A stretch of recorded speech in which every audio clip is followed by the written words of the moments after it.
Ole clear tu te in survive in chibai levek ule ka channel min subscribe sakle turin kan som le chewa ole kan thria thewangin hei nimin loka khan November ni som pakhat khan hun kalta tanga kan soilan fo le zoram politics lua khattu Dampa assembly by election an mangzawa vote po thafu maya hei internet site pakhat atanga ka hai chua pakhathia oma vote tlak dan kim chang khotin polling station a vote tlak dan atlak dan khania vote hi atla tha khop lom maya hei kan muang hian West Paileng 1 2 3 West Paileng din tharveng 1 2 West Paileng din tharveng 3 hemi polling station paruk belkhom ringot po hi tam khop maya kan soituang khan West Paileng hi puwal sai lo was PM candidate te pulal ming thanga BJP candidate te ho te pani khochua na te ni a ti chuan in he ta kan kal thado ranga number somni le pathum na hruiduk hian total voter om zong hi zaruk somruk paruk ania zaruk somruk paruka zaruk somni zat vote atla hemmaya hemi khuabi ka vote la percentage si za som kwale pathum ania alan dan hi chon nei atla tamber tepo tila kan social om love ti chuan hei vote sa na deu chuan marpa ranot serial number som ni palina marpa ranot hi atla thale dewa heta patient vote hi ne voter te pon tam deu boka vote hi zariat som thum pasari lai metla atla thakop maya si lai ro chuan hei zo pui khua hi voter hi an tam lem lova voter som ni le pakwa som ni pahni atla a percentage ro chuan chewak big lo khoi khua mei po hi a percentage lak chuan in an thatlang pui vek ani hei amak le mei hi by election te ni a nia kan soita ang khan opposition lampo an tang mar viava ruling lampo khonge kan thachan vele kini khel tiang an ti du big lo an tang mar khop maya in than campaign bo ruak te po angai nom view ani kha thil ngai nom tak tak hriat turom treu maya chutiang chu ni ni chuan ami zo veng lian ber kan soita ang de phon West Paileng hian West Paileng bi kan polling station paruk animo oma hemi paruka vote belkhom poisang viau maya ZPM lamten tling thayangem ti chun he ta top lam serial number somlina darlung nge darlung ka chiang che lova alam dan hi hei zaruk somni pasari zatatla aza somriat pahni input la thakop maya ti chuan hei alan dan hian elector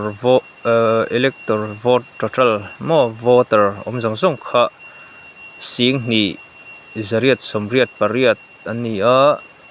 ti chuan tun tuma vote la hi sing khat sang sari zathum somnga le pakhat ani ti chuan vote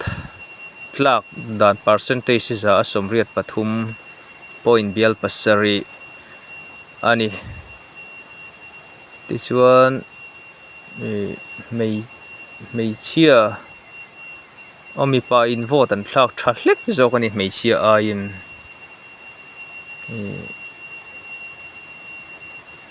ti chuan in hei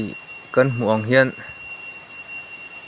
number som ni na serial number som ni na hnawa khua point hian vote atla thakop boka zariat som pasari oma zasari som in an thlaka alan dan hian mi marpara kan ti te silsuri kan ti te ho bor vela hian phuldung sei te poniang chu he ta tang hian henga tang te poin hanin vor zok na tham chuni tho mei eng poni sela nè hei han enta ula ia ak chumi khwa chumi chung tia vote la amal te tia han ti kha nè hun arei deuh don tlat mai a chuwangin ti kham kan han du tok deuh don mai anga atlang pui thu in vote thitla thalom la by election ania by election a te chuan ti mai mai ang anan ti hlom deuh thum te po tira kan ring dewa kan soita ang khan zo pui khua serial number som pahni na voter som ni o voter som ni pakwa oma som ni pahni atla aza asom sari panga hialan dan chuna vote tlak claim na ber ani mel riawa hemi hi pui vote za som sari panga percentage su niam vak lo about the somriat and cross deuh fura somriat han thleng lo hlek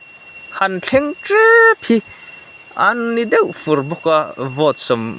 za somriat han thleng phalo hi tam zo sen za somriat i an thleng ti chuan kan soita ang deuh khan thrui du khwa poi za som kwa pathum point bial pakwa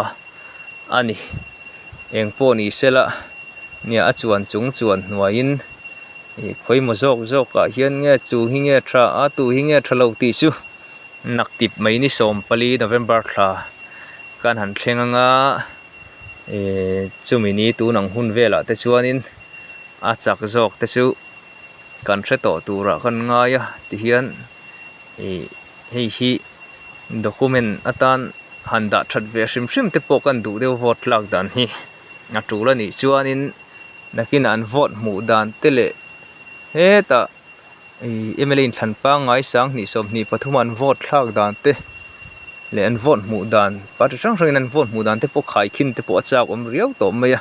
chuwangin November ni som pakhat thi thlena nga le om to riau mai ani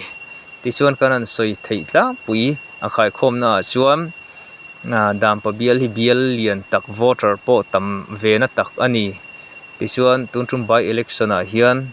vote atla thakop mai za asom riat pathum point bial pasari zet atla by election a le ngal na party tinte an tang tha marpa tani ti te po alang chiang khop mai hetiang anga in thlan ngai poimo bial chung mi puite an fak om vote thlak hi poimo mai ni democracy a chuan